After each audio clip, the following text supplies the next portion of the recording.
देवाने आपल्याला गरीब बनवलं, दुसरा आपल्यापेक्षा जास्त श्रीमंत आहे असा विचार करून कधी दुःखी होऊ नका महाराज.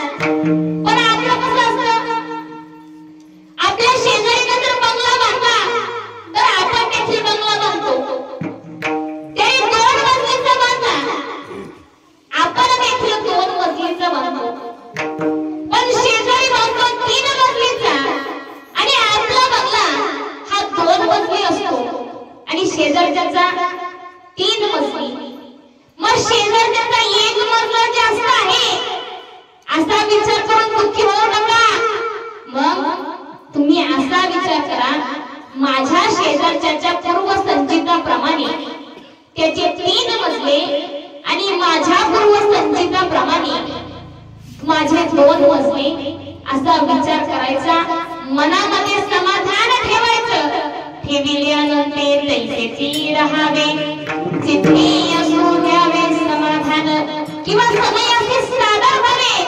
देव ठेविल तैसे राहावे. म्हणून महाराज देवाने ज्या स्थितीत ठेवले अगदी त्या स्थितीत आपल्याला राहायचं आहे आणि आपल्या संचिताचं कौतुक व्हायचं आहे. जैसी स्थिती आहे तैशा परी राहील, कौतुक तू आहे संचिताचे.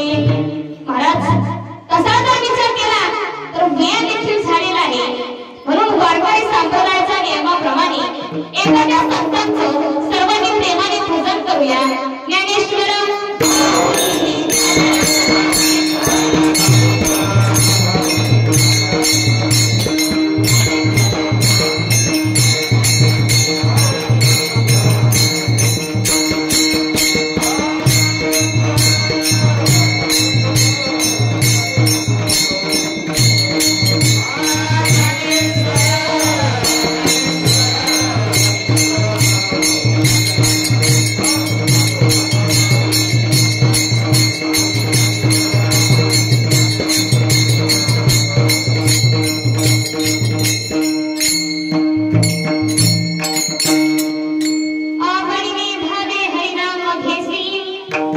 तुझी चिंता त्यासी सर्व आहे नको भेद करू कोणत्या गोष्टीचा पती लक्ष्मीचा जाण कसे सकळ जीवांचा करीतो संभाळ सकळ जीवांचा करीतो संभाळ तूच मोकलील ऐसे नाही जैसी स्थिती आहे तैशा परी राहे कौतुक तू पाहे संचिताचे